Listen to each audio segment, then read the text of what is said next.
mind that you might be the perfect person to ask about this because you have cornered against both of these fighters. Yeah. And in particular, Pereira, just now, his last fight was against one of your guys, Sean Strickland.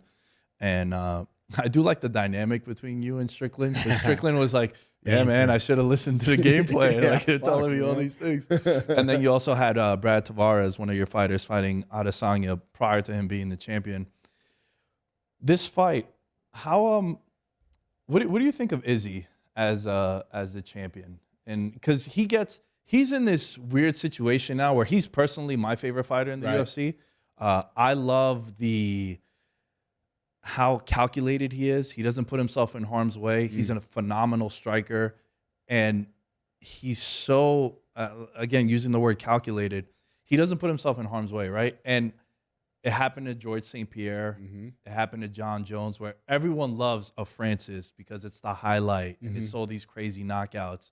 But that's not always the optimal route for you to go in to get a victory. If I was fighting Francis Ngannou, which hope never happens, but I would not want to go in there and try to combat him punch for punch. No. You're drawing dead. Right. So Izzy understands that some of his the fights that he has, it's, all right, man, this is a big, heavy hitter. Let me be more calculated. Do you feel like that heat that he gets from casuals and even some MMA purists is like warranted? Not at all. So from a coaching perspective, then do something about it. You don't like the way he fights? When you have the opportunity to go fight against him, then do something about it. Make him go out his ways. Take him out of his comfort zone. Take him out of his element. Love that. Fucking quit complaining about him and do something about it.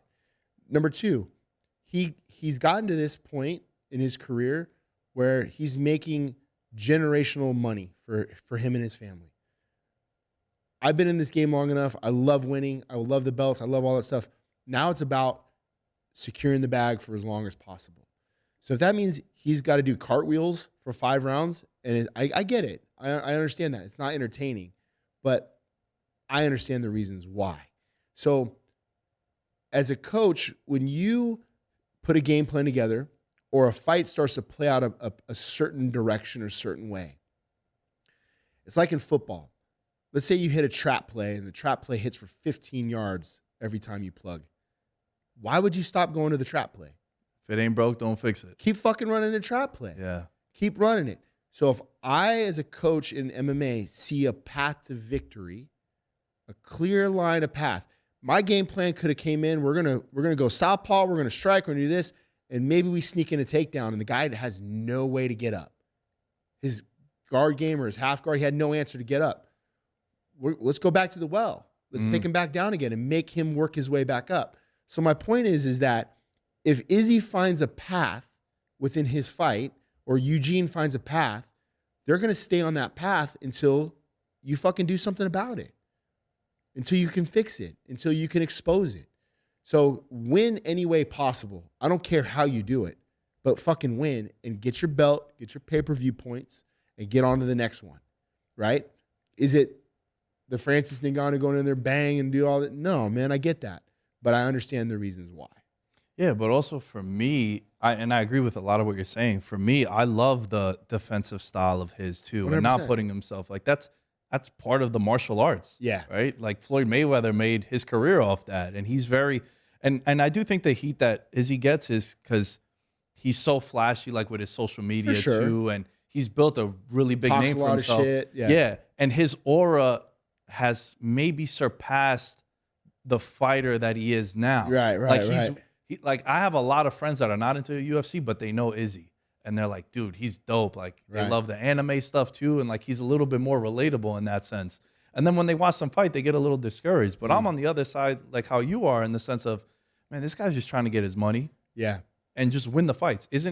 We're in a society where we love winning. Right. We judge quarterbacks on wins, coaches on wins and accolades. Just get your win by any means necessary. And by no means is what he's doing to me is watered down. I think his level of artistry is far beyond the casual eye. And Coach Salas used to always say it's the space between the notes that makes the music. What I mean by that is Izzy's rhythm in between each combination, his feint game. It's like switches stances man, too. He's like the conductor to an orchestra. And he's just fucking knows where to put the instruments, man. And like he switches his stance, he'll look at your foot, he'll feint a level change, he'll step off, he'll give you 45s, he'll give you laterals, he'll do this, and all the while you're just like, dude, it's like a snake charmer. It's like, man, what did this guy give me? And then he'll collect data on what you do off your parry hand. Oh, parry down. Okay, cool. Let's come over top of it. Oh, I came over top last time, feint, boom, here's a kick. Right? You're like, God damn. Hits you with so many different things. I mean, honestly, it's like when you see a pitcher and he's on his game or a catcher's calling a great location of the count, right? And you're just like, you got batters just fucking tied up because they don't know where it's going, the speed it's changing from. So when you watch him in his artistry at his purest form, how could you hate on a dude that is that good of an artistic striker that he is, right? I love watching him fight. Yeah. I mean, like I've taken a lot away from him. I took a lot away from him when I was breaking him down for Brad. I was like, oh shit, that was slick, you know? And then when he fought Paulo Costa, I'm like, oh, this is going to be an easy calf kick game for him because of Paulo Costa's stance. We cornered against Paulo Costa, right? Uriah Hall. Oh, here's what Izzy's going to do. He's going to chop his calf. He's going to take away his movement. He's going to be a sitting duck. Here's how it's going to look out. Boom, same side head kick right off. Yep. Right? I mean, it was easy money. So I'm a student of the game. I always will be. So watching guys like that, to me, are watching the Picassos when it comes to artistry. Yeah, and his opponent this weekend, he also has that death punch too. Death punch, bro.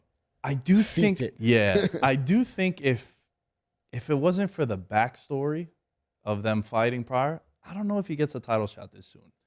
100% agree. Because, I mean, he beat Bruno Silva. That was a close fight. His first fight at MSG, he got taken down, remember? Yeah. And Against the Greek dude. Yep. My nationality is Greek, so I was like rooting for him, There and you then go. he got murdered in the second round. Dude manhandled him on the ground, Yeah. right? And then Sean Strickland don't listen for shit, you know? So I agree. Like, those are things to me, like, could there have been another fight in between? But here's the thing that UFC is so smart about, is if they risk putting him against Robert Whitaker or somebody else and he gets fucking slept, this whole backstory goes away. That's exactly it. This whole backstory. Yeah. Remember when Floyd was supposed to fight Pacquiao? Yep. And then Pacquiao got fucking murked? Yeah. And then everyone's like, no one wants to see this fight now. So when it finally did happen, no one really gave a shit. It lost its luster. So the UFC's smart in the regards of like, yo, let's get this guy in. He's deserving of it. I'm okay with him getting that fight. Yeah. But you're right. Like, I think there's a couple guys within that 85-pound division that probably deserve it more. Well, also, like, your guy Strickland took a big risk. He didn't need to take that fight. We didn't even want that fight. Yeah. What was he, 4? He was 4 in the rankings at that point? Yeah. And You know, when it came to us, it was like we had 3 different names. And they said, you fight him, you win, you're guaranteed the title shot. If you fight so-and-so and win, then you might be one more before.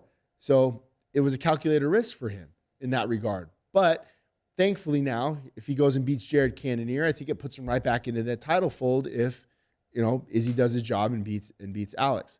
But back to Alex, man, like when you look at, for me, Izzy's such a calculated, calm striker.